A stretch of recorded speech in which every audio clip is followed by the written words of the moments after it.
الحمد لله الذي بنعمته تتم الصالحات والصلاة والسلام على سيدنا ونبينا محمد خير العباد أما بعد رب اشرح لي صدري ويسر لي أمري واحلل عقدة من لساني يفقه قولي. محترم حضرات و خواتین، السلام علیکم ورحمۃ اللہ وبرکاتہ۔ آج کی اس اجلاس میں ہمارے مقرر کا تعلق ہندوستان کے صوبہ بہار ضلع دربھنگا سے ہے۔ آپ نے 1984 میں جامعہ اسلامیہ مدینہ منورہ سے شریعہ فیکلٹی میں گریجویشن کیا اور اس کے بعد سے آپ پچھلے 27 سالوں سے تدریسی اور دعوتی فریضہ انجام دے رہے ہیں۔ اسی طرح آپ اردو اور عربی زبانوں میں کئی کتابوں کے مصنف اور مترجم ہیں۔ آپ نے عربی زبان کی ایک کتاب جس کا تعلق خواتین کے مسائل سے ہے، جو 950 صفحات پر مشتمل ہے، آپ نے اس کا عربی سے اردو میں ترجمہ کیا ہے، جس کا نام ہے فتاویٰ برائے خواتین۔ اسی طرح آپ ہندوستان کے مختلف گوشوں کا دعوتی دورہ کیا کرتے ہیں۔ آپ اردو اور عربی دونوں زبانوں کے معروف و مشہور خطیب ہیں۔ اس سے ہماری مراد جناب محمد اشفاق سلفی حفظہ اللہ ہیں۔ ہمارے اس مہمان خطیب کا عنوان موضوع گفتگو ہے توحید اور شبہات۔ میں گزارش کروں گا اپنے مہمان مقرر جناب محمد اشفاق سلفی حفظہ اللہ سے کہ آپ مائک پر تشریف لائیں اور توحید اور شبہات کے موضوع پر سامعین کو استفادہ کا موقع دیں۔ آپ کے سامنے مولانا محمد اشفاق سلفی حفظہ اللہ۔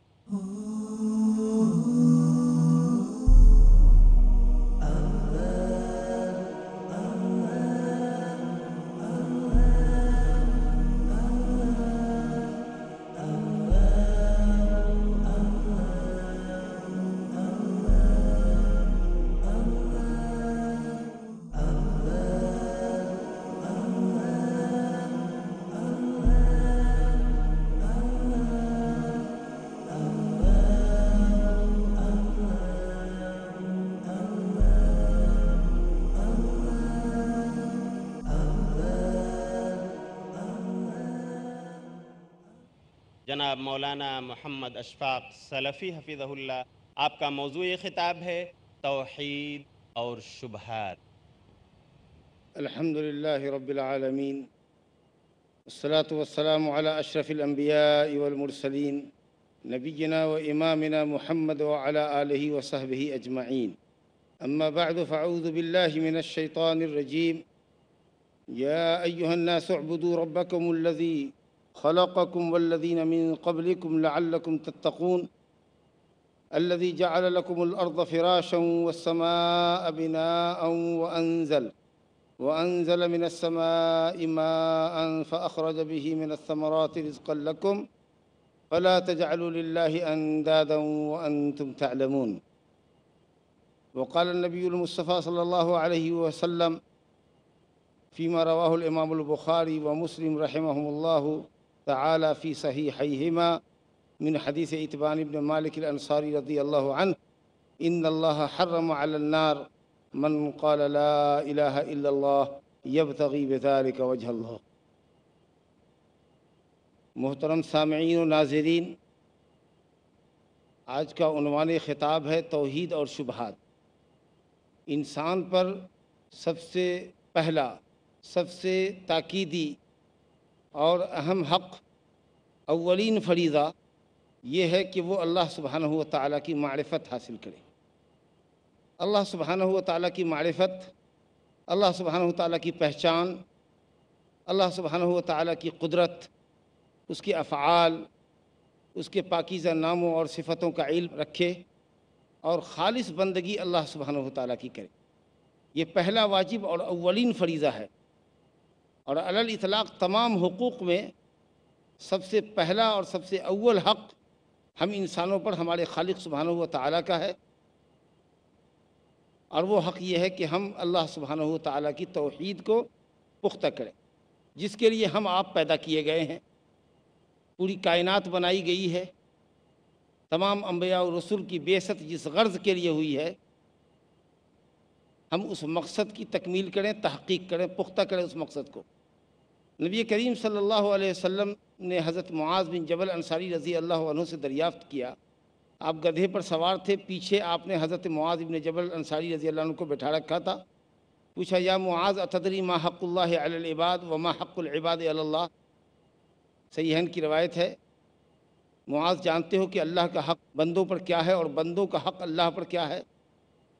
تو حضرت معاذ نے فرمایا، اللہ و رسولہ عالم، اللہ اور اس کا رسول زیادہ جانتے ہیں۔ صحابہ کرام نبی صلی اللہ علیہ وسلم کے زمانے میں جب کسی مسئلے کا علم نہیں رکھتے تھے یا اگر جانتے بھی تھے تو چاہتے تھے کہ آپ کی زبان مبارک سے اس کا جواب آئے تاکہ ہمارے علم میں اضافہ ہو، تو کہتے اللہ اور اس کا رسول زیادہ جانتے ہیں۔ اب اگر کوئی ہم سے سوال کرے تو ایسے موقع پر ہم کو کہنا چاہیے صرف اللہ عالم، اللہ جانتا ہے، کیونکہ نبی صلی اللہ علیہ وسلم ہمارے درمیان موجود نہیں ہے کہ جہاں جا کر ہم ان سے علم حاصل کر لیں۔ نیز ہر جگہ یہ جواب بھی فٹ نہیں ہوگا، اللہ اور رسول اس کے زیادہ جانتے ہیں، یہ جواب ہر جگہ فٹ بھی نہیں ہوگا۔ اگر کوئی کہے مثلا ہم سے کہ قیامت کب قائم ہوگی، اگر ہم کہیں اللہ اور رسول زیادہ جانتے ہیں تو اللہ ہی جانتا ہے کہ قیامت کب قائم ہوگی، رسول صاحب نہیں جانتے۔ جب آپ اللہ عالم کہتے ہیں، جب ہم یہ کہتے ہیں کہ اللہ بہتر جانتا ہے، اللہ سب سے زیادہ جانتا ہے، تو یہ تمام سوالات کا جواب ہوگا۔ کیسا بھی سوال ہو، اگر آپ کہتے ہیں اللہ زیادہ جانتا ہے تو پھر قیامت کے متعلق اگر کوئی پوچھتا ہے ہم سے کہ قیامت کب قائم ہوگی اور ہم کہتے ہیں اللہ زیادہ جانتا ہے تو یہ جواب کریکٹ ہے۔ لیکن اگر کہتے ہیں اللہ اور اس کا رسول زیادہ جانتے ہیں تو یہ جواب بالکل غلط ہو جائے گا۔ بہرحال حضرت معاذ کو آپ نے فرمایا، حق اللہ علی العباد ان یعبدوہ ولا یشرکوا بہ شیئا، اللہ کا حق بندوں پر یہ ہے کہ بندے صرف اللہ کی بندگی کریں اور اس کی بندگی میں کسی کو شریک نہ کریں۔ اگر آپ نے اللہ رب العالمین کا یہ حق ادا کر دیا، حق بندگی بجا لائے، شرک کے تمام طرح کی ملاوٹوں سے، بڑے چھوٹے ظاہری باطنی تمام قسموں سے شرک کی آپ نے اپنی عبادت کو محفوظ کر لیا اللہ کی توفیق سے، تب آپ کے لیے اللہ نے اپنے اوپر جو حق رکھا ہے اس حق کا بیان ہے کہ وہ حق العباد علی اللہ، بندے کا حق اللہ پر یہ ہے کہ اللہ یعذب من لا یشرک بہ شیئا، ایسے بندے کو عذاب میں نہ ڈالے جو اللہ کے ساتھ کسی کو شریک نہیں کرتا۔ اللہ کا حق ہم بندوں پر کہ ہم صرف اسی کی بندگی کریں، یہ ہم پر فرض ہے، اولین فریضہ ہے، اسی کے لیے ہم پیدا کیے گئے ہیں۔ لیکن ہمارا حق جو اللہ پر ہے کہ وہ ہم کو توحید کی برکت سے جنت میں داخل کرے، یہ حق ہم بندوں نے اللہ پر نہیں لگایا، یہ اللہ نے خود اپنے اوپر عائد کیا ہے کہ جو بندہ میرا موحد ہو کر ملے گا اور توحید کے تقاضے پورا کرے گا تو میں بطور فضل و انعام کے اپنے اوپر یہ حق رکھتا ہوں، حق عائد کرتا ہوں کہ ایسے بندے کو جنت میں داخل کروں گا۔ اب اگر کسی بندے نے اللہ کی توحید کو پختہ کیا، دل میں اعتقاد پختہ رکھا، زبان پر اللہ کی توحید کا اقرار کیا، اپنے عمل کے ذریعے بھی اللہ رب العالمین کی بندگی کو انہوں نے اللہ رب العالمین کی عبادت اور بندگی کا حق ادا کیا، شرک سے، معصیت سے، بدعت سے اپنے آپ کو بچایا، تو مطلق اس کو انشاءاللہ عذاب نہیں ہوگا۔ اللہ رب العالمین اس کو اول جنت میں داخل کرے گا، جہنم کی ہوا بھی اس کو نہیں لگے گی، جہنم کی آنچ بھی نہیں لگے گی، بالکل عذاب سے بچا لے گا۔ لیکن اگر توحید پر تو ہے، شرک تو نہیں کرتا، لیکن توحید کے تقاضے پورا نہیں کرتا ہے، بدعت میں مبتلا ہے، بعض ایسی بدعتیں ہیں جو شرک تک نہیں پہنچتی ہیں، مثال کے طور پر عملی بدعات کا شکار ہے یا کچھ گناہوں کا مرتکب ہے، تو ایسا بندہ اس کے پاس توحید ہے لیکن عملی کوتاہیوں کا شکار ہے، تو اللہ رب العالمین اگر چاہے تو اپنے فضل سے اس کو پہلے ہی جنت میں داخل کر دے عذاب دیے بغیر، یا اگر اپنے عدل اور انصاف سے کام لے تو چونکہ اس نے اللہ رب العالمین کی عبادت نہیں کی ہے یا واجبات اور فرائض کو ترک کیا ہے یا حرام کا ارتکاب کیا ہے، تو اللہ اگر چاہے تو اپنے عدل کے نتیجے میں اس کو جہنم میں داخل کرے گناہوں کی سزا کے لیے، اور پھر اخیر میں توحید کی برکت سے اس کو جنت میں داخل کرے۔ میں اصل آپ سے یہ عرض کر رہا تھا کہ یہی وہ توحید ہے، یہی وہ اللہ کا پہلا حق ہے جو ہم بندوں پر سب سے پہلے فرض ہے۔ ہم کو چاہیے کہ ہم اللہ رب العالمین کی معرفت حاصل کریں، اللہ کون ہے، اس کی اتنی بڑی کائنات ہے، اس کے اسماء و صفات ہے، اس کے پاکیزہ نام ہے، اور ہم بندے اللہ کے پیدا کرتے ہیں تو ہم اس کی بندگی خالص بجا لائیں، یہ ہمارے اوپر اللہ رب العالمین کا پہلا فریضہ ہے۔ اسی کے لیے ہم پیدا کیے گئے۔ سورہ ذاریات کی آیت نمبر 56 مشہور آیت ہے، وَمَا خَلَقْتُ الْجِنَّ وَالْإِنسَ إِلَّا لِيَعْبُدُونَ، میں نے جن اور انسان کو نہیں پیدا کیا مگر صرف اپنی عبادت کے لیے، یعنی اس لیے پیدا کیا کہ ان کو حکم کروں کہ وہ صرف میری عبادت کریں، میرے علاوہ کسی دوسرے کی عبادت نہ کریں۔ اگر کوئی شخص اللہ کی علاوہ کی عبادت کرتا ہے یا اللہ کے ساتھ غیر اللہ، اللہ کے علاوہ کی بھی عبادت کرتا ہے تو گویا وہ اپنے پیدائش کے مقصد کو پورا نہیں کر رہا۔ تمام انبیاء و رسول علیہ الصلاۃ والسلام بھی اسی کے لیے مبعوث کیے گئے۔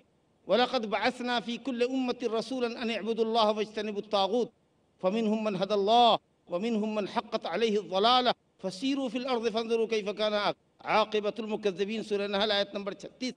اللہ فرماتا ہے کہ ہر بستی میں ہم نے وما ارسلنا، ہر بستی میں ہم نے رسول بھیجا، نذیر بھیجا۔ مقصد یہ تھا کہ صرف اللہ کی بندگی کی دعوت دیں اور اللہ کے علاوہ کی بندگی سے منع کریں، طاغوت کی عبادت سے اجتناب کرنے کی تلقین کریں۔ کچھ نے کہا ساحر، کسی نے کہا کاہن، کسی نے کہا شیطان کی بندگی نہ کریں۔ امام ابن القیم رحمۃ اللہ علیہ نے طاغوت کی تعریف کیا، طاغوت کل ما تجاوز به العبد حدہ من متبوع او معبود او مطاع۔ انسان کی اپنی ایک حد ہے، اللہ نے اس کی حد مقرر کی ہے۔ انسان کو اللہ نے اپنی بندگی کے لیے پیدا کیا ہے۔ اگر کوئی انسان یہ کہے کہ نہیں وہ عابد نہیں ہے، عبادت کرنے کے لیے پیدا نہیں ہوا، عبادت کروانے کے لیے پیدا ہوا، اگر وہ کہے کسی کو کہ تم میری عبادت کرو، یا انسان پیدا کیا گیا کہ اللہ اور اس کے رسول کے احکام کو فالو کرے، اگر وہ یہ کہے نہیں میرے حکم کو دنیا فالو کرے، میری پیروی کرے، میں متبع نہیں ہوں گا، میں پیروکار نہیں ہوں گا، لوگ میری پیروی کریں، اگر وہ اللہ اور اس کے رسول کے مقابلے میں خود کو متبوع اور مطاع سمجھتا ہے کہ دنیا اس کی اطاعت کرے اور پیروی کرے تو وہ طاغوت ہے، وہ اپنی سرحد اپنی حد کو چھلانگ لگا ہے۔ وہ بندہ پیدا کیا، اگر وہ معبود بن گیا، وہ اوبیڈینٹ پیدا کیا گیا ہے، اگر وہ کہے کہ دنیا اس کی عبادت کرے، دنیا اس کا حکم مانے، اس کا مطلب یہ ہے کہ وہ طاغوت ہے، سرکش ہے، وہ اپنی حد کو پار کر رہا ہے۔ اور سب سے بڑا طاغوت شیطان ہے۔ یہ جتنے گوڑک دھندے ہیں آپ دیکھ رہے ہیں شرک و بدعت اور معصیت کے، یہ سب شیطان مردود کرا رہا ہے۔ اس لیے طاغوت اکبر، سب سے بڑا طاغوت جس کی دنیا پرستش کر رہی ہے اللہ کے علاوہ، وہ سب شیطان ہے اس کے پیچھے، چاہے جس کی بھی پوجا ہو رہی ہو، اللہ کے علاوہ کی پوجا کروانے والا یہ مردود شیطان۔ تو تمام انبیاء کی بعثت کی غرض بھی یہی، ہماری پیدائش کی غرض بھی یہی۔ اللہ کا سب سے پہلا فریضہ ہم پر یہی ہے کہ ہم بندے اللہ تعالیٰ کو سمجھیں، جو ہمارا کریٹر ہے، خالق ہے، اس کی قدرت کو سمجھیں، اس کے افعال کو سمجھیں، اس کی اتنی وسیع و عریض کائنات پہ غور کریں، اس کے ناموں اور صفتوں کو دیکھیں کہ وہ کن خوبیوں کا مالک ہے۔ مطلب یہ کہ تمام جملہ خوبیوں کا اعلیٰ درجے کی وہ اس کا مستحق ہے۔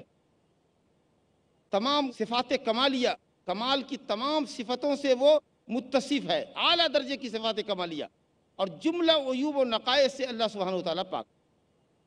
اسی طریقے سے ہم یہ سمجھیں کہ جب اللہ نے ہم کو پیدا کیا، گوناگون نعمتوں سے نوازا اور ہم پر اپنا انعام اور فضل عظیم فرمایا، جس نے کائنات کی تمام چیزوں کو ہمارے فائدے کے لیے پیدا کیا، تو ہم بندوں کو اللہ نے صرف اپنی بندگی کے لیے پیدا کیا۔ پوری کائنات کو اللہ نے ہماری خدمت کے لیے پیدا کیا، ہمیں اللہ نے صرف اپنی خدمت کے لیے پیدا کیا۔ میرے بھائیوں، اللہ سبحانہ و تعالیٰ کی توحید کی اسی اہمیت اور اولیت کے پیش نظر تمام انبیاء کرام نے اپنی دعوت کا آغاز اللہ کی توحید سے کیا۔ یا قوم اعبدوا اللہ ما لکم من الہ غیرہ، اے میری قوم اعبدوا اللہ، اللہ کی عبادت کرو، ما لکم من الہ غیرہ، تمہارا اللہ کے سوا کوئی معبود نہیں، اللہ کے سوا کوئی لائق بندگی نہیں ہے، کوئی ہستی کائنات میں ایسی نہیں ہے کہ جس کی اللہ کے علاوہ عبادت کی جائے۔ یہ تمام انبیاء کی دعوت تھی، اور نبی کریم صلی اللہ علیہ وسلم کی مکی 13 سالہ زندگی اسی عقیدہ کو راسخ کرنے میں، پختہ کرنے میں، دلوں میں اتارنے میں لگ گئی۔ بجز نماز کے کوئی فریضہ مکی زندگی میں عائد نہیں ہوا، صرف نماز مکی زندگی میں ہجرت سے 2-3 سال قبل فرض ہوئی، باقی روزے، حج، زکوٰۃ اور دوسرے ارکان اسلام اور واجبات اور فرائض مدنی زندگی میں آئے ہیں۔ تو مکی زندگی میں صرف ایک فریضہ ہوا ہے، وہ بھی نبوت کے 10ویں-11ویں سال میں، اور پوری زندگی میں، مکی زندگی میں تقریباً آپ سمجھ لیجیے 10 سال نہیں بلکہ 13 سال تک آپ صرف اہل مکہ کو اللہ کی توحید، اپنی رسالت اور ایمان بالآخرت کا عقیدہ پختہ کرا۔ میرے بزرگوں، دوستو، دنیا میں سب سے پہلے انسان اور نبی کی حیثیت سے حضرت آدم علیہ السلام تشریف لائے۔ وہ پہلے انسان بھی تھے، پہلے نبی بھی تھے۔ ان کے ساتھ اللہ کی توحید آئی کہ اللہ ایک ہے، بندگی کے لائق وہی ہے، اللہ کی عبادت سے زمین کو آباد کرے، اسی لیے حضرت آدم علیہ السلام کو دنیا میں بھیجا گیا۔ اس کے بعد رفتہ رفتہ لوگ شرک کی راہ پر لگے۔ پہلے دنیا میں وجود کے اعتبار سے توحید آیا، شرک بعد میں آئی۔ کچھ لوگ کہتے ہیں ارے توحید یا اسلام تو نئی پیداوار ہے، بتوں کی پرستش تو عرصے قدیم سے، نہ جانے کروڑوں سال سے، ہم یہ کہتے ہیں کہ دنیا کا پہلا مانو، پہلا انسان جو دھرتی پر آیا وہ حضرت آدم علیہ السلام، وہ اللہ کے پہلے رسول اور نبی بھی ہیں، اللہ کی توحید کے لیے ہیں۔ اس کے بعد میں لوگ شرک کے اندر مبتلا ہوئے۔ سورہ بقرہ میں آیت ہے، آیت نمبر 213، کان الناس امۃ واحدۃ فبعث اللہ النبیین مبشرین ومنذرین، آیا کہ تمام کے تمام لوگ ایک امت تھے، ایک جماعت تھے، ایک پیتھ پر تھے، ایک ٹریک پر تھے۔ پھر لوگوں نے اختلاف جب کیا توحید کے اندر، تو اللہ سبحانہ وتعالیٰ نے اپنی طرف سے مبشرین و منذرین، مبشر و منذر، بشارت دینے والے اور شرک اور گناہوں کے انجام سے ڈرانے والے انبیاء اور رسول کو اللہ نے دنیا میں مبعوث فرمایا۔ اس آیت کی تفسیر میں مفسر قرآن حضرت عبداللہ بن عباس رضی اللہ عنہ فرماتے ہیں کہ حضرت آدم اور نوح کے درمیان 10 صدیاں گزری، 1000 سال گزرے، سارے کے سارے لوگ اللہ سبحانہ تعالیٰ کی خالص بندگی پر تھے۔ پہلی قوم جس نے شرک کیا وہ قوم نوح تھی۔ یہ پہلے پیغمبر ہیں جنہوں نے اپنی قوم کو شرک سے منع کیا۔ حضرت نوح سے پہلے کی قومیں تقریباً 1000 سال تک دنیا میں صرف اللہ واحد کی پرستش ہوتی رہی، چاہے وہ جتنی بڑی دنیا رہی ہو۔ سب سے پہلی شرک میں مبتلا ہونے والی قوم نوح تھی۔ قوم نوح میں جس کی طرف حضرت نوح علیہ السلام بھیجے گئے ہدایت کے لیے، توحید کی دعوت کے لیے، شرک سے باز رکھنے کے لیے، اس قوم میں 5 بزرگان تھے، وہ سب اللہ کی توحید پر تھے، ود، سواع، یغوث، یعوق، نصر۔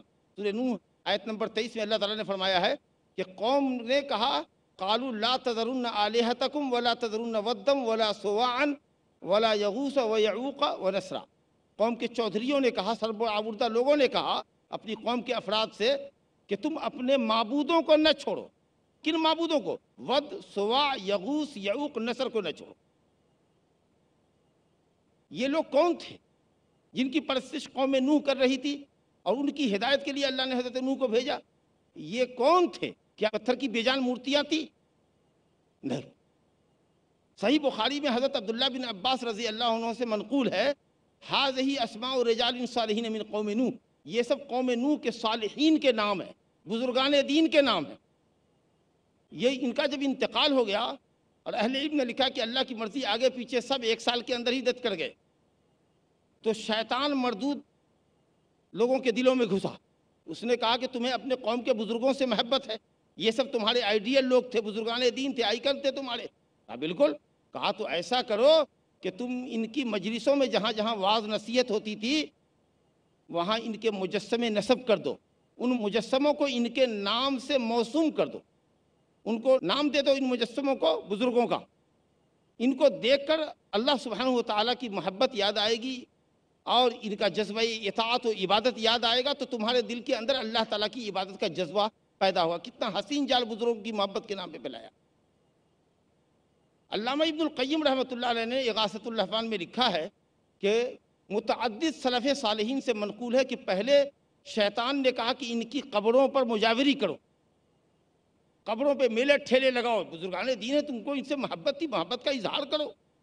اور اس کے بعد جب وہاں بہت بھیڑ جمع ہونے لگی تو کہا ان کی مجلسوں میں ان کے مجسمے نصب کرو، اور جب وہاں بھیڑ جمع ہونے لگی تو کہا ان کے اسٹیچوز کو لے جاؤ اپنے گھر میں، وہاں کوئی گناہ کرنا چاہو گے فوراً دیکھو گے بزرگ نظر پڑے گی، باز آ جاؤ گے۔ چلیے ایک پیڑھی گزر گئی، ایک نسل گزر گئی، دوسری نسل گزر گئی ہوگی، جب علم شریعت ختم ہو گیا، اچھے لوگ، علم والے لوگ دنیا سے رخصت ہو گئے، صرف جاہلوں کی ٹیم وہاں بچ گئی، تو شیطان مردود آیا اور نئی نسل کو پٹی پڑھانے میں کامیاب ہو گیا کہ تمہارے پروج، تمہارے آباء و اجداد ان بزرگوں کے واسطے سے اللہ تعالیٰ سے سوال کرتے تھے۔ جب یہ قحط زدہ ہوتے تو کہتے اللہ ان بزرگوں کا واسطہ، بارش برسا، یہ ہماری قوم کے بزرگان تھے، کسی کو اولاد نہیں ہوتی تو ان بزرگوں کے واسطے سے اولاد مانگتے، روزی مانگتے۔ اس طریقہ سے اموات صالحین کا وسیلہ پکڑنے کے ذریعے شرک جاری ہو گیا اس قوم میں۔ چنانچہ پہلے نبی کی حیثیت سے، شرک سے منع کرنے کے اعتبار سے پہلے نبی کی حیثیت سے حضرت نوح علیہ السلام تشریف لائے، اس لیے حضرت نوح علیہ السلام کو پہلا رسول بھی کہا جاتا ہے، اس اعتبار سے کہ وہ پہلے رسول ہیں جنہوں نے شرک کی مذمت کی اور اپنی قوم کو اللہ کی توحید کی دعوت دی، کیونکہ ان سے پہلے 10 صدیوں تک لوگ خالص اللہ تعالیٰ کی توحید پر تھے، شرک کا دنیا میں کہیں وجود نہ تھا۔ اس سے واقعے سے یہ اخذ ہوتا ہے کہ شیطان یہ فوٹوز جو بلا ضرورت لیے جاتے ہیں، یہ اسٹیچو جو بنائے جاتے ہیں، مجسمے، ان کی بڑی سنگینی ہے۔ بلا ضرورت تصویریں نہیں کھنچانی چاہیے، اور خاص کر کے آدمی اپنے باپ دادا کی تصویروں کو بہت باقاعدہ البم میں لگا کے گھر میں رکھتا ہے، اس کو پوچھتا ہے، چومتا ہے، اس کے سر کا بوسہ دیتا ہے۔ یہ عقیدت احترام کبھی آگے بڑھ کر کے ہو سکتا ہے کہ شرک کے اندر آپ کو مبتلا کر دے۔ اسی راستے سے شرک گھسا۔ دوسری بات یہ سمجھ میں آئی کہ شیطان بڑا گڑو گھنٹال ہے، وہ آدمی کے جذبات کا بھرپور استعمال کرتا ہے، فائدہ زبردست استعمال کرتا ہے۔ دیکھا قوم نوح کو صالحین سے بڑی محبت ہے، تو محبت کا ایسا ہوا کھڑا کیا کہ قوم کو بت پرست بنا دیا۔ اور شیطان جب دیکھتا ہے کہ کوئی آدمی دین سے بیزار ہے، گنہگار ہے، گناہ میں بہت لپک ہے، حرام خوری میں بہت لپک ہے، تو دنیا کو اتنا مزین کر کے اس کے سامنے پیش کرتا ہے کہ نیرا دنیا دار بنا دیتا ہے، دین کی راہ سے ہٹا دیتا ہے۔ تو دیکھتا ہے کہ دین بیزار ہے تو دین بیزاری ہی کی راہ پر اس کو دوڑاتا ہے، اور دیکھا کہ بہت سینٹیمنٹل ہے تو اس کو اتنی محبت کا جال اس کے سامنے حسین پھیلاتا ہے کہ وہ بزرگ کو ہی سب کچھ سمجھ بیٹھتا ہے۔ اور اس سے علماء کی حقیقت اور صحیح علم جاننے والے علماء کی حقیقت معلوم ہوئی کہ جب تک علماء موجود رہے شریعت کے، جب تک توحید کا علم رکھنے والے موجود رہے، شیطان کی دال نہیں گلی۔ لیکن جب علماء دنیا سے رخصت ہو گئے اور جہلا کی تعداد رہ گئی تو شیطان پٹی پڑھانے میں کامیاب ہو گیا، اور اس نے بزرگوں کی محبت کے نام پر شرک کرا دیا۔ میرے بزرگوں، دوستو، یہ اللہ سبحانہ و تعالیٰ کی توحید جس کا ہم بیان آپ سے کر رہے ہیں، اس توحید کو علماء عقیدہ نے، قرآن و سنت پر گہری نظر رکھنے والوں نے تین طریقے سے سمجھایا ہے کہ آپ اللہ کی توحید کو، اس کی وحدانیت کو، اس کی انفرادیت کو تین طریقہ سے سمجھیں۔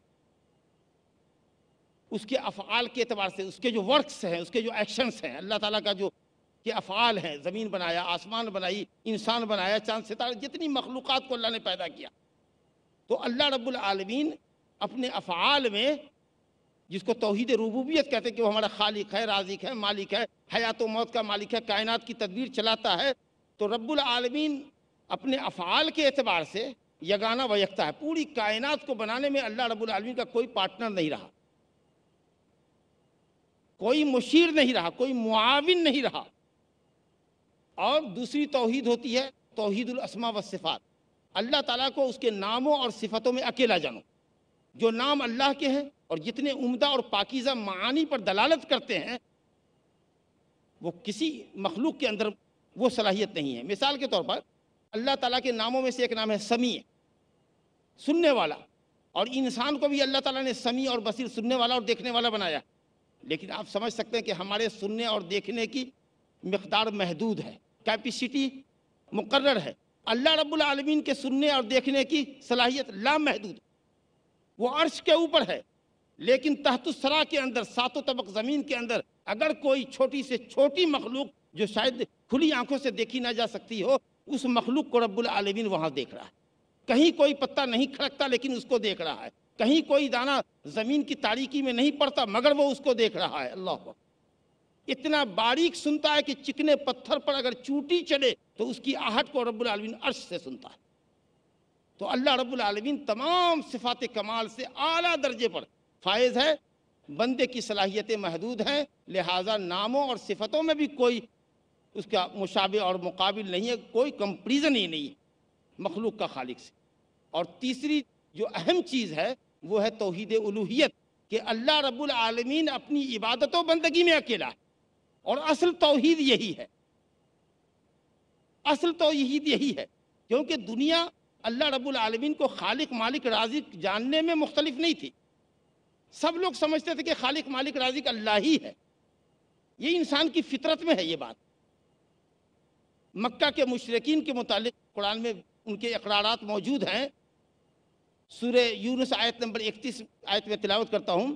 رب العالمین فرماتا ہے اعوذ باللہ من الشیطان الرجیم قل من یرزقکم من السماء والارض ام من یملک السمع والابصار ومن یخرج الحی من المیت ویخرج المیت من الحی ومن یدبر الامر فسیقولون اللہ فقل افلا تتقون۔ ان سے پوچھئے تم کو روزی کون دیتا ہے؟ قل من یرزقکم من السماء والارض، آسمان اور زمین سے روزی کون دیتا ہے؟ آسمان سے روزی دینے کا تو آسمان سے بارش کون برساتا ہے؟ زمین سے غلے پھل پھول کون اگاتا ہے؟ معدنیات کون نکالتا ہے؟ اَمَّن یملک السمع والابصار، کون ہے تمہارے کانوں کا اور آنکھوں کا مالک؟ سماعت اور بصارت کا مالک کون ہے؟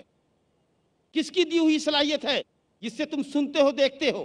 کون ہے جو زندے کو مردے سے، مردہ کو زندے سے، منی سے انسان پیدا کرتا ہے، انسان سے منی پیدا کرتا ہے؟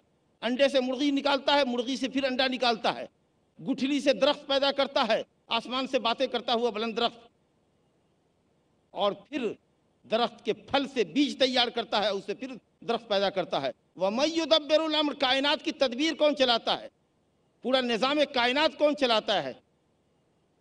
فَسَيَقُولُونَ اللَّهُ، تو یہ مکہ کے مشرکین کہیں گے کہ اللہ کرتا ہے، یہ نیچر کی آواز ہے۔ تو اللہ فرماتا ہے فقول، دلیل اس سے لیجئے کہ پھر تم کیوں نہیں شرک سے بچتے؟ جب سارے کارنامے اللہ ہی کرتا ہے تو بندگی اللہ کے لیے خالص کیوں نہیں کرتے؟ جب یہ سب کچھ اللہ کرتا ہے تو اس کا لازمی تقاضا یہی ہے کہ عبادت کے لائق بھی صرف اللہ ہے۔ گویا توحید کی اس قسم سے جس کا مکے والے اقرار کرتے تھے، اللہ کی توحید ربوبیت، اس کو اللہ نے اس توحید کی دلیل بنا کر پیش کیا جس کا وہ انکار کرتے تھے، یعنی توحید الوہیت کا انکار کرتے تھے، اللہ سبحانہ وتعالیٰ کی بندگی میں دوسروں کو بھی شریک کرتے تھے۔ تو کہا گیا کہ جب پوری کائنات کو اللہ رب العالمین نے بغیر کسی کے تعاون اور مدد کے بنایا، تو پھر تمہاری، ہماری یا کسی کی بھی معمولی بندگی کا حق کیسے اللہ کے علاوہ کو پہنچتا ہے؟ یہ اقرار ہے۔ اب اس کے اوپر ہو سکتا ہے کچھ لوگ جو اللہ پر یقین نہیں رکھتے، جن کو دہریہ کہتے ہیں کہ بغیر خالق کے کائنات یوں ہی وجود میں آ گئی، حالانکہ یہ تھیوری بالکل غلط ہے، 100% غلط ہے۔ کائنات ایسے ہی وجود میں، یہ کہ اسٹیج بغیر بنانے والے کے نہیں بن سکتا، یہ مائک بغیر بنانے والے کے نہیں بن سکتا، لیکن اتنی بڑی کائنات بغیر کریٹر کے کریٹ ہو گئی، یہ کریشن بغیر کریٹر کے، تخلیق بغیر خالق کے ہو گئی، یہ بات لوگوں کی کیسے سمجھ میں آ سکتی؟ تو جو لوگ کہتے ہیں کہ بغیر خالق کے کائنات وجود میں آ گئی، اس کا کوئی خالق نہیں، کوئی مدبر نہیں، زمانے میں جیسے بہت سی چیزیں اپنے آپ پیدا ہو گئی ہیں، ہم بھی پیدا ہو گئے ہیں، ہم بھی ایک وقت میں مر جائیں گے، معاملہ ختم۔ تو یہ لوگ جو دہریہ اور ملحد کہلاتے ہیں، ان کے پاس کوئی دلیل نہیں ہے۔ ان کو اگر چھوڑ دیجئے تو دنیا کے سارے انسان، چاہے کسی دھرم کے ماننے والے ہوں، وہ یہ سمجھتے ہیں کہ کریٹر ضرور کوئی نہ کوئی ہے۔ بس فرق وہاں پڑتا ہے کہ جب کریٹر کوئی نہ کوئی ہے تو جو کریٹر ہے بندگی اسی کی ہونی چاہیے، اس کے علاوہ کسی کی نہیں ہونی چاہیے۔ یہاں کر کے اسلام بالکل راہ متعین کرتا ہے کہ جب کوئی نہ کوئی کریٹر ہے تو جو کریٹر ہے وہی بندگی کے لائق، جو خالق ہے وہی بندگی کے لائق۔ تو اللہ رب العالمین نے ایسے دہریہ کو جو کہتے تھے کہ زندگی اور حیات موت ایسے ہی ہو گئی ہے سڈنلی، تو کہا ان کے متعلق ان ہی الا حیاتنا الدنیا نموت ونحیا وما یہلکنا الا الدہر۔ اللہ فرماتا ہے کہ جو لوگ یہ کہتے ہیں کہ زمانے میں ایسے ہی پیدا ہو گئے، مر جائیں گے، کوئی ہمارا پیدا کرنے والا نہیں، کوئی مارنے والا نہیں، تو اللہ تعالیٰ فرماتا ہے کہ ان کے پاس کوئی علم نہیں ہے، وما یہلکنا الا الدہر انہم الا یظنون، یہ صرف گمان ہے ان کا، وما لہم بذالک من علم انہم الا یظنون، ان کے پاس کوئی علم نہیں ہے، صرف گمان، اٹکل پچو بغیر دلیل کی بات کر رہے ہیں۔ آپ یہ کہہ سکتے ہیں کہ کیسے آپ کہتے ہیں کہ دنیا کے سارے انسان اللہ کو مانتے؟ فرعون نے کہاں مانا؟ فرعون نے کہاں کہا؟ وہ رب العالمین کو تو نہیں مانتا تھا کہ کوئی کریٹر ہے، کہتا وما رب العالمین، رب العالمین کیا ہوتا ہے؟ انا ربکم الاعلی، میں ہی بلند رب ہوں۔ تو حقیقت یہ کہ صرف تکبر اور اناد تھا فرعون کا، ورنہ حضرت موسیٰ کے ذریعے جو معجزات پیش کیے گئے تھے، ضمیر کی آواز یہی تھی کہ نہیں، یہ معجزات اور کائنات کا بنانے والا اللہ ہے۔ اس لیے سورہ اسراء آیت نمبر 102 میں حضرت موسیٰ علیہ السلام نے ہٹ کیا فرعون کے سامنے، کہا لقد علمت، تم بالکل جانتے ہو، تم کہتے ہو رب العالمین کون ہوتا ہے، لقد علمت، تحقیق کہ تم جانتے ہو، ضرور جانتے ہو، لقد علمت ما انزل هؤلاء الا رب السماوات والارض بصائر وانی لاظنک یا فرعون مثبورا، تم جانتے ہو کہ ان آیات بینات کو، ان معجزات کو اتارنے والا اللہ ہے، یہ کوئی جادو نہیں ہے جس کو تم جادو سمجھتے ہو اور جادوگروں کو میرے مقابلے میں بلا لے آئے ہو۔ تم جانتے ہو یہ بصیرت کے لیے ہے، ہدایت کے لیے اللہ نے تمہارے لیے بھیجا ہے، کہ تم لوگ تو معجزہ مانگو گے، علامت مانگو گے، کیا پہچان ہے تمہارے نبی ہونے کی، تو اللہ نے بطور پہچان کے بھیجا ہے۔ اور اگر پھر بھی پہچان کو پہچان کر انکار کرتے ہو صرف تکبر اور اناد میں، تو اپنی ہلاکت کا انتظار کرو۔ یہ مجوس لوگ جنہیں آتش پرست کہتے ہیں، یہ بھی دو خدا کے قائل ہیں، کہتے ہیں ایک خیر کا خالق ہے، ایک شر کا خالق ہے۔ تو آپ کہیے گا کہ دو خدا کی یہ بھی قائل ہے؟ نہیں، یہاں بھی جو خیر کا خالق ہے ان کے یہاں، جو جس کو نور کا خالق کہتے ہیں، روشنی کا خالق، خیر کا خالق، وہ بڑا ہے، اور ظلمت کا، تاریکی کا اور شر کا پیدا کرنے والا چھوٹا ہے۔ گویا اس میں بھی وہ ایک بڑا مانتے ہیں، ایک چھوٹا مانتے ہیں، تو جو بڑا ہے وہی ورشپ کے لائق۔ اس کے بعد یہ عیسائی کرسچنز جو کہتے ہیں کہ تین معبود ہیں، تو یہ تینوں کو بھی ایکول نہیں مانتے، یہ کہتے ہیں جس کو فادر کہتے ہیں، یعنی نعوذ باللہ اللہ سبحانہ تعالیٰ باپ ہے، مریم علیہ السلام ماں ہے، نعوذ باللہ حضرت عیسیٰ علیہ السلام اللہ کے بیٹے، نعوذ باللہ ثم نعوذ باللہ. تو اس میں بھی ان کا عقیدہ یہ ہے کہ جو فادر ہے، باپ ہے، یعنی اللہ سبحانہ تعالیٰ وہی الہ اکبر ہے، وہی سب سے بڑا معبود ان نیچر ہے. غرض یہ کہ اللہ کی توحید ربوبیت کے اللہ تعالیٰ نے پوری کائنات بنائی، تدبیر اس کا چلتا ہے، حکم اس کا چلتا ہے، اس میں کہیں کوئی اعتراض نہیں تھا سوائے ان کے جو دہریہ کہلاتے ہیں، جن کی فطرت ہی ٹیڑھی ہے. لیکن جس توحید میں جھگڑا تھا، اور نوح علیہ السلام کے بعد سے لے کر کے ہزاروں نبی اور رسول جو بھیجے گئے جس توحید کو پختہ کرنے کے لیے، لوگوں کے دل و دماغ میں اللہ کی توحید کو راسخ کرنے کے لیے، وہ توحید تھی توحید الہیت، توحید عبادت، جس کو توحید فی الطلب والقصد کہتا ہے، کہ آدمی اپنی طلب صرف اللہ سے رکھے، اور آدمی اپنی تمام تر عبادتوں میں اللہ رب العالمین کی رضا اور خوشنودی کا قصد کرے کہ اللہ یہ بندگی صرف تیرے لیے، تو ہی عبادت اور بندگی کے لائق ہے، ہماری ہر طلب تجھی سے ہے، ہماری ہر دعا تجھی سے. ساری بندگی خوف، رجا، توکل، انابت، توبہ، استغفار، ذبح، نذر، نماز، روزہ، حج، زکوٰۃ، مالی عبادت، ظاہری عبادت، باطنی عبادت، قولی عبادت، فعلی عبادت، جملہ قسم کی عبادت کا اے اللہ تو ہی مستحق ہے. اسی توحید عبادت، توحید الوہیت میں جھگڑا تھا. چنانچہ جب مکہ کے مشرکین کے سامنے آپ نے ایک اللہ وحدہ لا شریک لہ کی وحدانیت کی دعوت دی، تو مکے والوں نے کہا، بڑے عجیب اچھا ٹرننگ موڑ ہے یہاں پر، ذرا سا غور کیجئے گا. جب کہا کہ کہو لا الہ الا اللہ، تو انہوں نے کہا کہ اس کلمے کے کہنے کا مطلب یہ ہوا کہ ہم اپنے تمام بزرگوں سے اپنا رشتہ توڑ دیں، کسی کے اوپر کوئی چڑھاوا نہ چڑھائیں، کسی کے سامنے ہاتھ جوڑ کے کھڑے نہ ہوں، کسی کے سامنے گھٹنا نہ ٹیکیں. یہ کلمہ تو آپ کا یہ چاہ رہا ہے. کہا انہوں نے سورہ صاد آیت نمبر 5 میں لکھا، اللہ تعالیٰ فرماتا ہے کہ انہوں نے کہا اجعل الآلہۃ الہا واحدا ان ھذا لشیء عجاب. یہ کلمہ تو ہم سے اس بات کا مطالبہ کرتا ہے کہ تمام معبودوں کو چھوڑو، صرف ایک کو معبود جانو، وہ ہے اللہ. نہیں بھائی، ہم سے یہ نہیں ہوگا. ہم اپنے بزرگوں کے اتنے پکے مرید ہیں کہ ہم ان کو نہیں چھوڑ سکتے. ان کو گوارا نہیں تھا، انہوں نے کلمہ نہیں پڑھا، کہا ہمیں معاف کیجئے میں نہیں پڑھتا، میں اپنے بزرگوں کو نہیں چھوڑتا.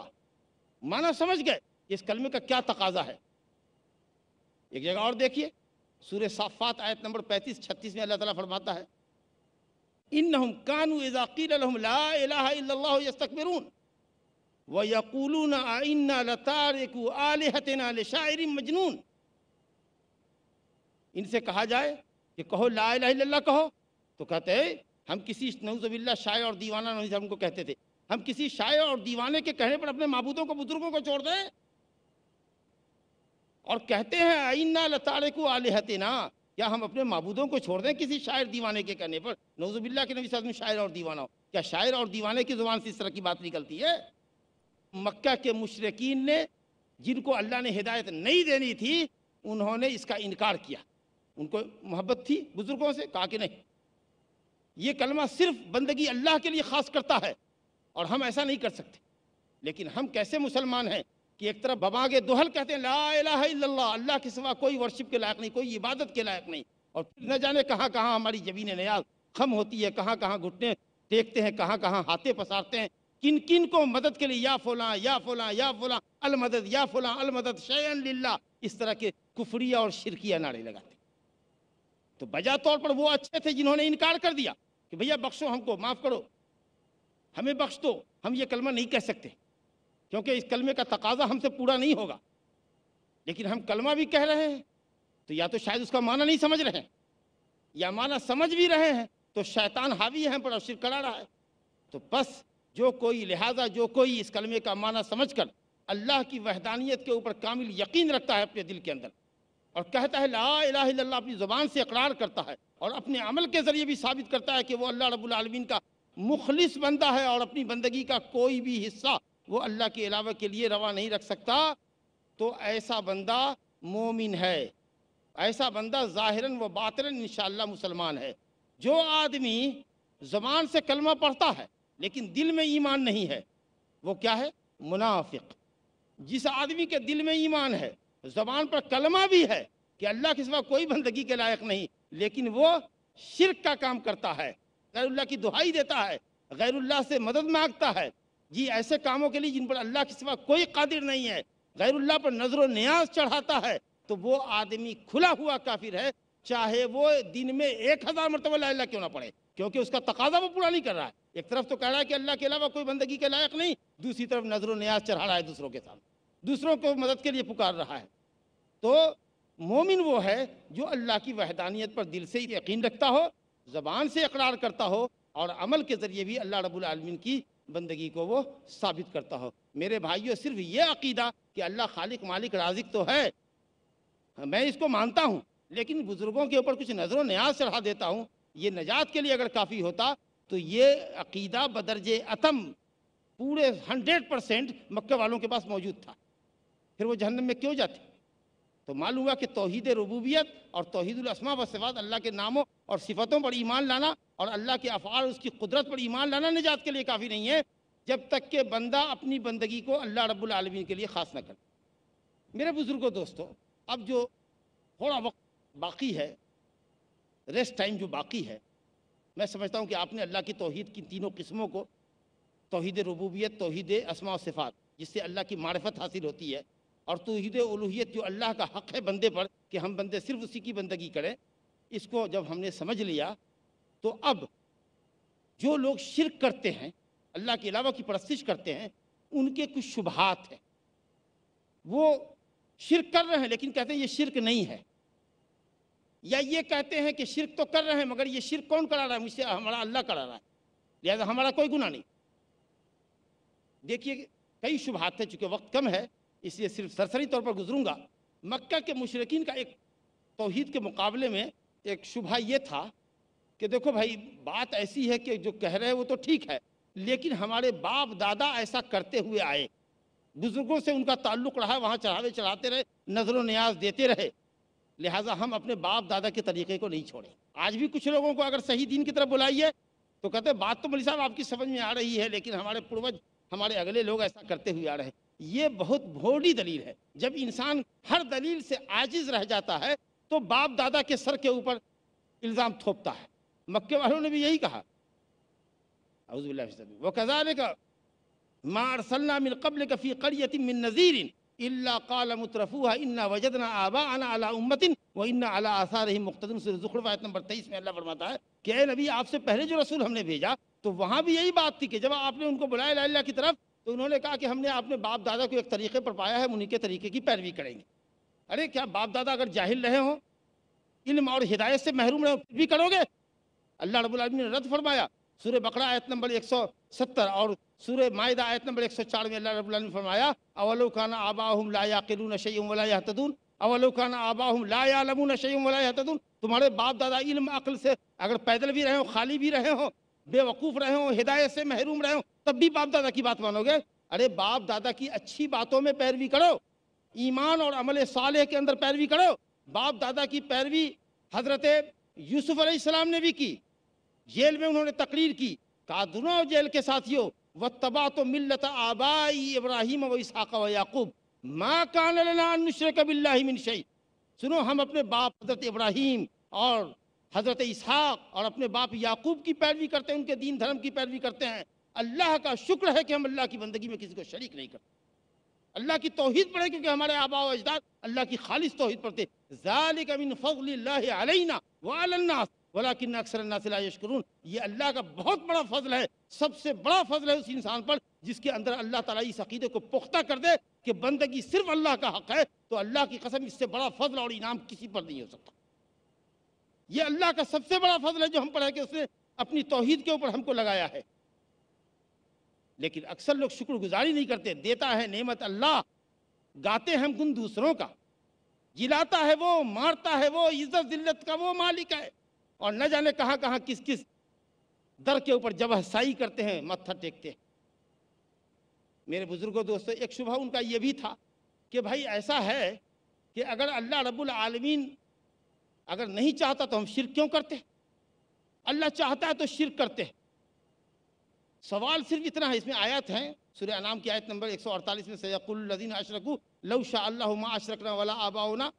میں حوالہ دیتا ہوں، سورہ انعام آیت نمبر 148 دیکھ لیجئے۔ اسی طریقہ سے سورہ نحل کے اندر بھی یہ آیت موجود ہے، سورہ زخرف میں بھی یہ آیت موجود ہے، اللہ اگر چاہتا تو ہم شرک نہ کرتے. سوال یہ کہ اگر اللہ شرک چاہتا کہ دنیا میں شرک ہو تو اتنے انبیاء اور رسول کو کیوں بھیجا اس نے جو شرک سے منع کرنے کے لیے آئے, توحید کی دعوت دینے آئے, اور جنہوں نے شرک کی راہ سے ہٹنا گوارا نہ کیا اسی پر جمے رہے. تو ہزار نصیحتوں کے باوجود جب دیکھا کہ یہ قوم ہدایت پر آنے والی نہیں تو اللہ نے اس قوم کو ہلاک کیوں کیا؟ فسیروا فی الارض فانظروا کیف کان عاقبۃ المکذبین. دنیا میں دیکھو مشرکین کا کیا حال کیا اللہ پاک نے, کیسے کیسے قوم سمود, عاد اور فرعون اور اس طرح کے لوگوں کو شرک کے نتیجے میں اللہ نے ہلاک کیا. تمہارا اگر یہ مطلب ہے کہ اللہ نے شرک کیوں پیدا کیا, برائیاں کیوں پیدا کی, ہمارے ہاتھ پیر میں کیوں طاقت دی, میرے جیب میں پاکٹ میں پیسہ کیوں دیا, اگر ہم برائی کے اڈے پہ جا رہے ہیں تو ہاتھ پاؤں کیوں نہیں توڑ دیتا, اگر یہ مطلب ہے تمہارا تو یہ بالکل بھوٹی دلیل ہوگی. تم گولی کسی پر چلاؤ, بندوق چلاؤ, کہو غلطی میری نہیں ہے, اللہ چاہتا تو ہم بندوق نہیں چلاتے.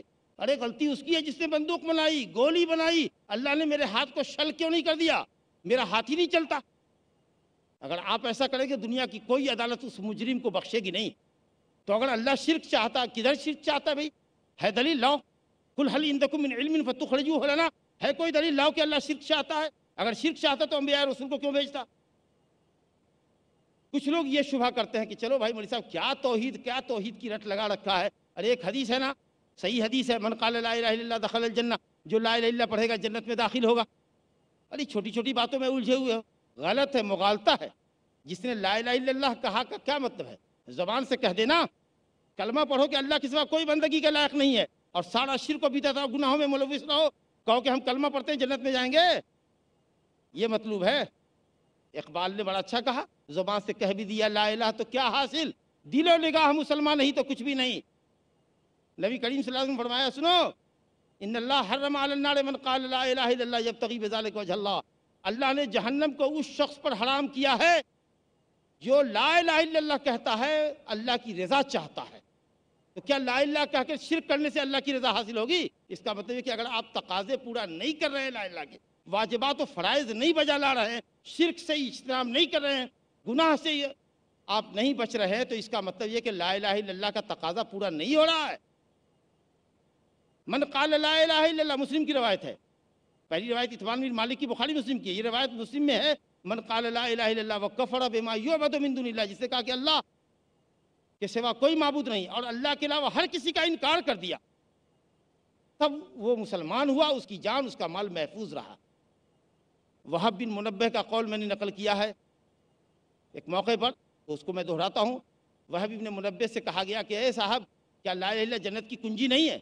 کہا کہ کنجی تو ہے لیکن سپاٹ کنجی ہے, اس میں دندانے, دانت جو بنے ہوئے ہیں وہ اعمال صالح ہیں. ایسی چابی لاؤ گے جس میں گھاٹ بنے ہوں, دانت بنے ہوں, تب وہ تالا میں جا کر کے لاک کھلے گا اس کا. اگر بغیر دندانے کی چابی گھساؤ گے کبھی کوئی لاک نہیں کھلے گا. تو صرف لا الہ کہنے سے کام نہیں چلے گا, شرک سے بچنا ہوگا, اعمال صالحہ کرنا ہوگا. وآخر دعوانا ان الحمدللہ رب العالمین, والسلام علیکم ورحمۃ اللہ وبرکاتہ. توحید اور شبہات, اس موضوع پر آپ بہت ہی علمی اور مدلل تقریر سماعت فرما رہے تھے ہمارے مہمان مقرر جناب شیخ محمد اشفاق سلفی حفظہ اللہ سے. اللہ رب العالمین آپ کو جزائے خیر عطا فرمائے اور آپ کو زور بیان عطا کرے, اور ہم سب کو آپ کے ان کلمات کے ذریعے ہدایت و رہنمائی کے راستے پر چلنے کی توفیق عطا فرمائے. لیکن اس موضوع کے تعلق سے سامعین کے کچھ سوالات آئے ہیں, اور یہ اردو پیس کانفرنس بلکہ IRF کی اسٹیج سے ہونے والے تمام اجلاسوں کی یہ خصوصیت رہی ہے کہ وہ سوال و جواب کا بھی سیشن رکھتا ہے. اس لیے ہم کچھ سوالات جو آئے ہیں وہ اپنے مقرر موصوف جناب محمد اشفاق سلفی حفظہ اللہ سے کرنا چاہیں گے, تاکہ سامعین کی جو تشنگی ہے, پیاس ہے, وہ بجھ جائے. سب سے پہلا سوال ایک خاتون صاحبہ کا ہے جن کا نام ہے شگفتہ. وہ یہ پوچھ رہی ہیں کہ اگر کوئی شخص کلمہ گو ہے لیکن شرک میں مبتلا ہے تو کیا ایسا شخص جنت میں جا سکتا ہے؟ الحمدللہ اس سوال کا جواب آ چکا ہے کہ اگر کوئی شخص کلمہ پڑھتا ہے اور شرک میں مبتلا ہے, جیسا کہ خاتون کر رہی ہیں, تو وہ کھلا ہوا کافر ہے, الا یہ کہ وہ توبہ کرے, شرک سے, کفر سے توبہ کرے اور توحید کی راہ پہ آئے, یعنی اپنی جملہ بندگیوں کو صرف اللہ کے لیے خاص کرے اور اپنی ملمات میں، شدائد میں، مشکلات میں اللہ کے سوا کسی کو نہ پکارے۔ جب تک وہ اپنے عقیدے کی اصلاح نہیں کر لیتا، یا کوئی خاتون اگر ہے عقیدے کی اصلاح نہیں کر لیتی، اس وقت تک وہ، میں نے کہا کہ 1000 مرتبہ یومیہ لا الہ الا اللہ کہے، خطرہ کرا لے، گوشت کھائے، وہ ذبیحہ جو دوسری قوم نہیں کھاتی ہے، اس کے باوجود بھی وہ کافر ہی رہے گا، کیونکہ اس کا عمل شرکیہ عمل ہے جو اس کے اقرار کے خلاف۔ اس لیے اللہ کی توحید کو اپنے عمل کے ذریعے ثابت کرنا ہوگا، پختہ کرنا ہوگا۔ ایک دوسری خاتون طلعت انصاری صاحبہ کا ہے جو ناگپور سے تشریف لائی ہیں۔ وہ کہتی ہیں کہ مولانا آپ بتائیے سجدے کی کتنی قسمیں ہیں؟ کیا اسلام میں سجدہ تعظیمی کا کوئی وجود ہے؟ الحمدللہ اسلام میں کسی سجدہ تعظیمی کا وجود نہیں ہے۔ حضرت معاذ رضی اللہ عنہ نے نبی صلی اللہ علیہ وسلم سے ایک مرتبہ اجازت چاہی، مسند احمد کی روایت ہے کہ یا رسول اللہ، ہم ایک مرتبہ آپ کے احترام میں آپ کو ایک سجدہ کر لینا چاہتے ہیں۔ تو آپ نے کہا کہ سجدہ اللہ کے سوا کسی کے لیے جائز نہیں۔ اور ترمذی میں روایت ہے اور مسند احمد میں روایت ہے کہ آپ صلی اللہ علیہ وسلم نے فرمایا لو کنت آمرا احدا ان یسجد لاحد لامرت المرأة ان تسجد لزوجها، اگر میں اللہ کے سوا کسی کے لیے سجدہ جائز سمجھتا، یا اللہ کے سوا سجدہ کسی کے لیے جائز ہوتا، سمجھتا نہیں ہوتا، اللہ کے لیے علاوہ کسی اور کے لیے سجدہ جائز ہوتا، تو میں حکم دیتا ایک خاتون کو کہ وہ اپنے شوہر کو سجدہ کرے، کیونکہ شوہر کا اتنا بڑا حق ہے۔ لیکن سجدہ تو وہ کر نہیں سکتی، کیونکہ سجدہ اللہ کے علاوہ کسی کے لیے جائز ہی نہیں ہے۔ باقی جتنے بھی جائز حقوق ہیں سب کی ادائیگی اور ایک عورت کے اوپر اپنے شوہر کے لیے واجب ہے۔ ایک تیسرا سوال جناب طاہا محفوظ صاحب کا ہے جو ناگپور ہی سے تشریف لائے ہیں۔ یہ ایک اسٹوڈنٹ ہیں۔ ان کا سوال ہے کیا کسی نبی، فرشتے یا شیطان وغیرہ نے کبھی اللہ کو دیکھا ہے؟ کیا روز قیامت کافر اور مشرک لوگ بھی اللہ کو دیکھ پائیں گے؟ کسی نبی اور رسول نے اللہ رب العالمین کو دنیا میں نہیں دیکھا ہے۔ اہل علم کے اقوال میں سے صحیح قول یہ ہے کہ لیلۃ المعراج میں اللہ رب العالمین کو نبی صلی اللہ علیہ وسلم نے نہیں دیکھا۔ مسلم شریف کی روایت ہے، ابو ذر غفاری رضی اللہ عنہ سے حدیث ہے، یا رسول اللہ کیا آپ نے لیلۃ المعراج میں اپنے رب کو دیکھا؟ آپ نے کہا ہوا نور انا اراہ، وہ ایک نور ہے، سراپا نور ہے، میں اس کو نہیں دیکھ سکتا۔ ہاں انشاءاللہ قیامت کے دن مومنین کو اللہ رب العالمین کا دیدار نصیب ہوگا۔ اللہ تعالی ہمیں اور آپ کو ان پختہ مومنین میں بنائے، موحدین میں بنائے، جن کو اللہ رب العالمین اپنا دیدار نصیب فرمائے گا۔ اور جو مشرک ہیں کلا انہم عن ربہم یومئذ لمحجوبون، وہ مشرک قیامت کے دن اللہ رب العالمین کے دیدار سے محروم ہوں گے۔ فرشتوں نے اللہ کو دیکھا ہے کہ نہیں دیکھا ہے، اس کی بھی وضاحت موجود نہیں۔ ایک اور سوال ذکرہ خان صاحبہ کا ہے جو طالب علم ہیں۔ وہ پوچھتی ہیں کیا اللہ سے محبت کرنا توحید میں شامل ہے؟ اگر کسی کو یہ شبہ ہو کہ وہ نعوذ باللہ اپنے والدین، اپنے دوستوں یا اپنے شوہر کو اللہ سے زیادہ چاہتا ہے، تو وہ اس بات کی تحقیق کیسے کرے؟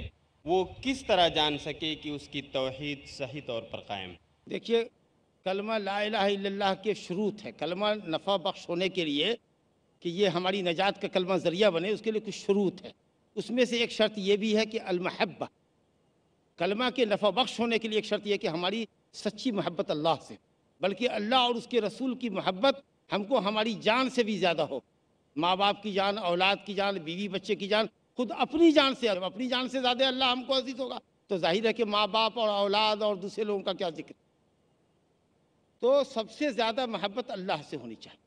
اب آپ نے پوچھا کرائٹیریا کیا ہوگا، جانچ کیسے ہوگی کہ اللہ کی محبت ہمارے دل میں غالب ہے کہ بیوی بچوں کی محبت غالب ہے؟ تو جب اللہ کا حکم اور بیوی کی مطالبات ٹکراتے ہوں اور آپ بیوی کی محبت میں بیوی کی فرمائش پوری کرتے ہوں اور اللہ رب العالمین کے دین کو پس پش ڈالتے ہوں، بیک کر دیتے ہوں اور بیوی کی خواہش کے لیے ناجائز کام کرتے ہوں، اس کا مطلب یہ ہے کہ رب العالمین کی محبت دب گئی، بیوی کی محبت، اولاد کی محبت غالب آ گئی۔ اس کا مطلب یہ ہوا کہ آپ کامل مومن نہیں ہیں، آپ کے ایمان کے سامنے بہت بڑا سوالیہ نشان لگ گیا، یہ جنت میں داخلے کے لیے بہت بڑا تالا پڑ گیا آپ۔ اس لیے توبہ کیجئے اور اپنی محبت کو خالص نیک اللہ کے لیے کیجئے، اور جس کسی سے بھی محبت کیجئے الحب للہ والبغض للہ، اللہ کے لیے محبت کیجئے۔ یہ اس لیے کہ ہمارے ماں باپ ہیں، یہ اس لیے کہ ہماری بیوی ہے، ان کے ساتھ احسان کرنا ہے، یہ اس لیے کہ ہماری اولاد ہے، ان کو نیکی کی راہ پر لگانا ہے۔ اور دشمنی کیجئے اس شخص سے جو غلط راہ پر ہے، سمجھائیے، نہیں سمجھتا اس سے الگ ہوئی۔ الولا والبرا، محبت صرف اللہ سے۔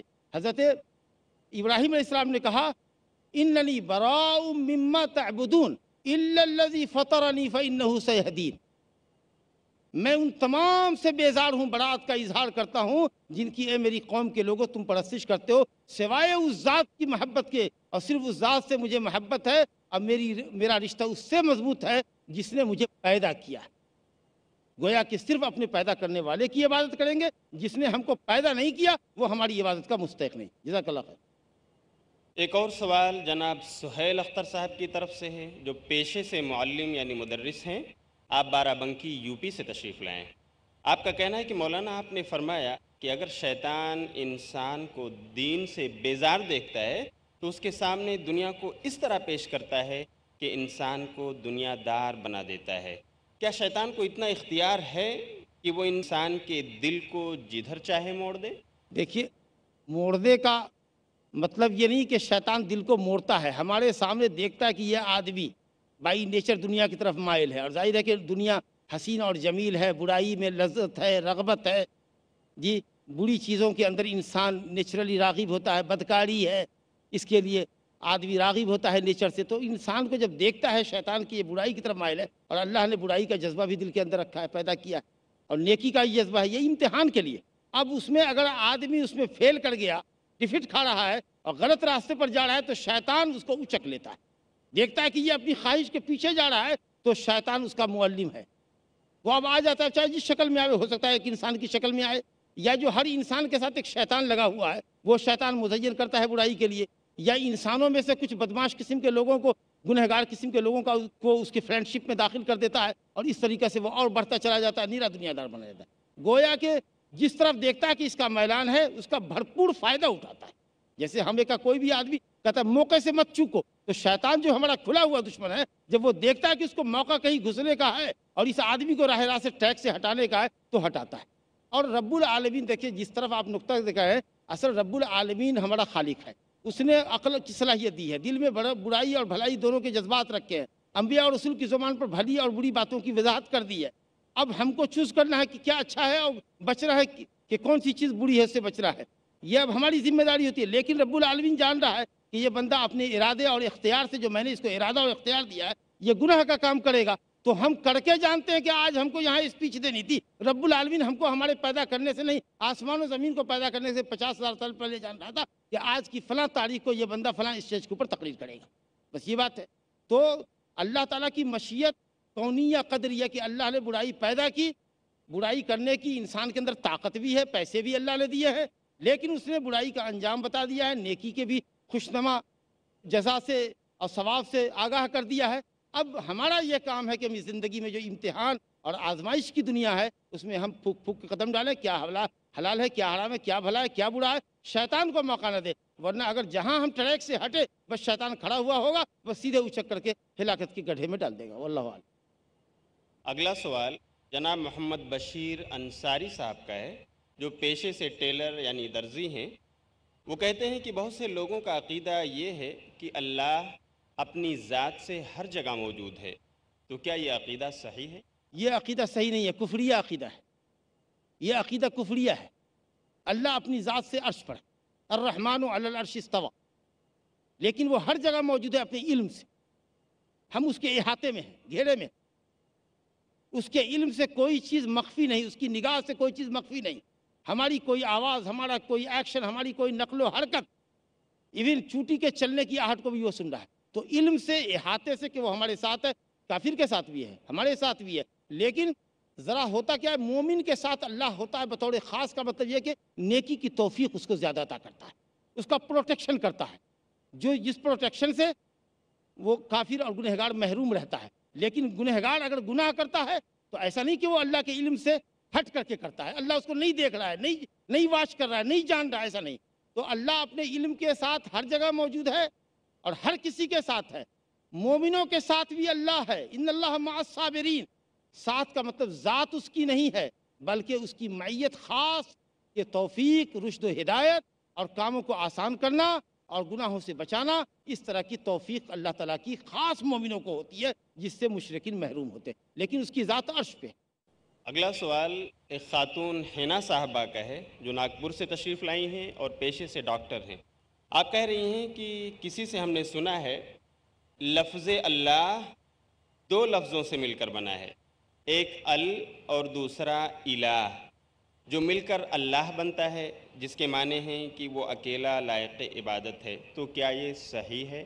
وہی ہے، اللہ مشتق ہے، یعنی عربی کے لفظ الہ یا الہ سے اللہ ہے، اور یہ پر پڑھا جاتا ہے الف لام کے ساتھ، اصل میں الہ اللہ، وہ لام مشدد ہے تفخیم کے لیے، عظمت شان کے لیے، چنانچہ پڑھنے میں بھی یہ پر پڑھا جاتا ہے مفخم اللہ، اللہ نہیں اللہ، بولنے میں بھی ایسا بھاری بھرکم لفظ نکلے جیسی اس کی عظمت ہے، تو اصل میں وہ الہ ہے، یعنی عبدہ، وہ ذات المعلوہ المعبود جو لائق بندگی۔ اللہ کا معنی اگر پوچھے کیا اللہ کا معنی، تو سیدھا معنی کیجئے گا اللہ کا معنی معبود، وہ ذات جو بندگی کے لائق۔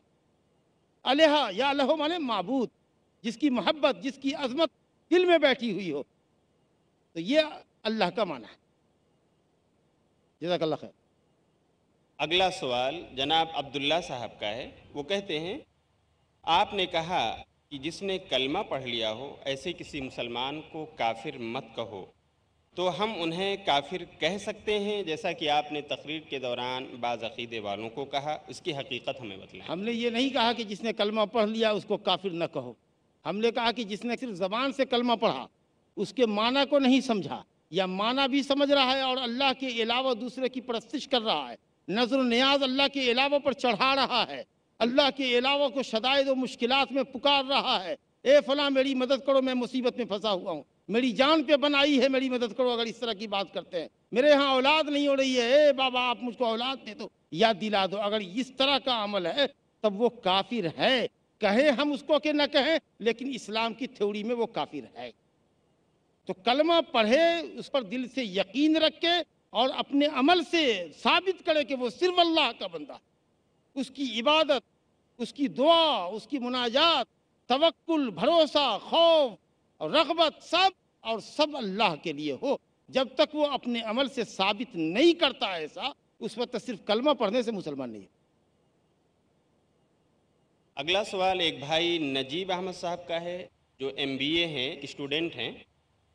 آپ کا کہنا ہے جیسا کہ آپ نے کہا تصویر کشی جائز نہیں، تو پھر آپ لوگ کیوں تصویر کشی کر رہے ہیں؟ اور کہیں یہ شیطان کا وسوسہ تو نہیں؟ ایسا بھی ہو سکتا ہے کہ آنے والے لوگ آپ لوگوں کا واسطہ دے کر تصویر کو جائز سمجھنے لگیں۔ اچھا سوال ہے آپ کا، لیکن آپ نے میرے لیکچر میں آپ نے نہیں سمجھا، غیر ضروری تصویر کشی میں نے کہا تھا، اور تمثال اور مجسمہ کہا تھا۔ مجسمہ بنانا مٹی سے ہو، پتھر سے ہو، لکڑی سے ہو، وہ حرام، لیکن ضرورت ہے، جیسے آپ کو اپنا بطاقہ شخصیہ بنانا ہے، پہچان پتر بنانا ہے، آپ کو آئیڈینٹی کارڈ بنانا ہے، آپ کو پاسپورٹ بنانا ہے، ویسے ہی دعوتی ضرورت، میڈیا کا زمانہ ہے، دور دنیا تک توحید کی دعوت، سنت کی دعوت، حق کی دعوت پھیلے، اس ضرورت نے اس عمل کو جائز کیا ہے، اور بقدر ضرورت یہ جائز ہے، بلا ضرورت جائز اب بھی نہیں۔ شوق کی تصویریں لے رہے ہیں، شادی بیاہ میں لے رہے ہیں، البم میں لگا رہے ہیں، دیواروں پہ آویزہ کر رہے ہیں، یہ آج بھی جائز نہیں ہے، اور اگر ایسا کرتے ہیں تو آپ کے گھر میں رحمت کے فرشتے نہیں جائیں گے۔ جزاک اللہ خیر۔ اگلا سوال ایک اسٹوڈنٹ رسلان خان کا ہے، وہ کہتے ہیں کہ اگر ایک مسلم توحید کی صرف ایک قسم کو نہیں مانتا، باقی کو مانتا ہے، تو کیا وہ مسلم نہیں ہے؟ اگر نہیں تو کیوں نہیں؟ الحمدللہ توحید کی تینوں قسموں کو ماننا ہوگا، تینوں قسموں، کیونکہ اللہ رب العالمین اپنی ذات میں اکیلا، اپنے افعال میں اکیلا، اپنے ناموں اور صفتوں میں اکیلا، اپنی بندگی میں اکیلا۔